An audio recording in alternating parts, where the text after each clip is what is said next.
வணக்கம் நண்பர்களே, சாமியை சரணமையப்பா. இப்போ ரொம்பவே ஒரு முக்கியமான விஷயத்த இந்த வீடியோவில் நான் உங்களுக்கு சொல்ல போகிறேன்.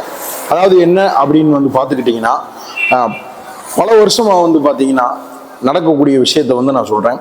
நம்ம சபரிமலைக்கு போகும்போது புல்லுமேடு பாதை வழியாக ஒரு சிலர் ரொம்ப பயங்கரமாக ஆக்டிவாக இருக்கக்கூடியவங்க ஒரு நாள்லேயும், ஒரு சிலர் 1.5 நாள் 2 நாள்லேயும் நடந்து பயணம் பண்ணி பம்பைக்கு அப்புறம் அதாவது வண்டியில் பம்பையிலேருந்து போகக்கூடியவங்களும் எல்லாமே 2 பேரும் ஒன்றாகி போகிறாங்க.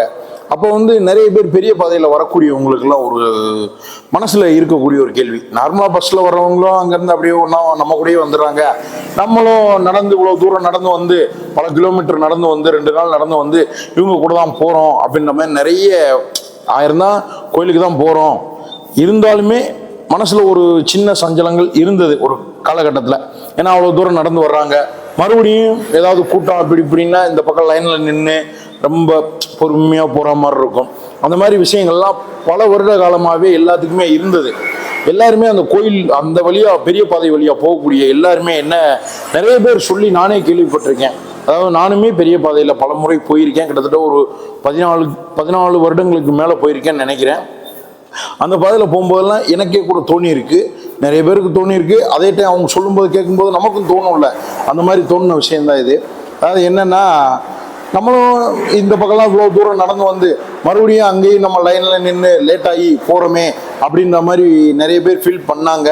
இதற்கெல்லாம் ஐயப்பன் அருள் பாலிக்கிற மாதிரி இந்த வருஷம் என்ன ஆயிடுச்சு அப்படின்னா, நேற்று முன்தினம் நடந்த தேவசம் போர்டு மீட்டிங்கில் என்ன முடிவு பண்ணியிருக்காங்கன்னா, புல்லுமேடு பாதை வழியாக நடந்து வரக்கூடியவங்களும் பெரிய பாதை வழியாக சபரிமலைக்கு நடந்து வரக்கூடியவங்களும் இனிமேல் என்ன பண்ண போகிறாங்கன்னா, ஃபாரஸ்ட் டிபார்ட்மெண்ட் உதவியோட அது வழியாக வர்றவங்களுக்கு ஏதாவது ஒரு டேக் மாதிரியோ ஏதாவது ஒரு ஐடி கார்டு மாதிரியோ ஏதோ ஒரு சின்ன விஷயம் ரெடி பண்ணி அதன் மூலமாக அந்த இதை கொண்டு வர்றவங்களுக்கு பார்த்தீங்கன்னா, பம்பையில்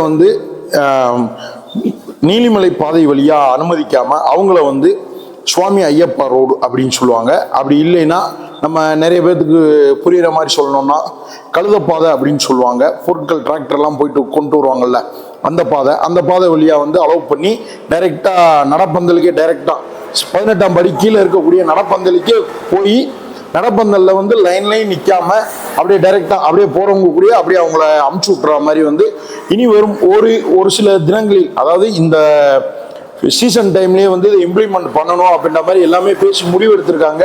எப்படின்னாலுமே இப்போ முடிவு எடுத்திருக்காங்க, ஆனால் இம்ப்ளிமெண்ட் பண்ணுறதுக்கு ஒரு நாளோ இல்லை ஒரு மாதமோ கூட ஒரு வாரம் கூட ஆகலாம். ஆனால் உடனடியாக அதை இம்ப்ளிமெண்ட் பண்ணுறதுக்கான எல்லா வேலையுமே நடந்துகிட்ருக்கு.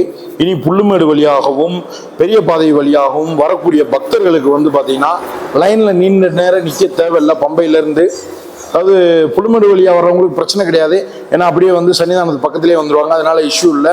பெரிய பாதை வழியாக வரக்கூடியவங்க பம்பைக்கு பம்பையிலேருந்து மறுபடியும் லைனில் நின்று அப்படியே கூட்டமாக இருந்துச்சுன்னா ஒவ்வொரு இடத்துலையா லாக் பண்ணி வர்றது, அந்த மாதிரி பிரச்சனைகள்லாம் இனி வரும் காலங்களில் இருக்காது. உங்களுக்கு இந்த சந்தோஷமான விஷயத்த நம்ம சொல்லணும் அப்படின்றதுக்காண்டி தான் இந்த வீடியோ போட்டிருக்கேன்.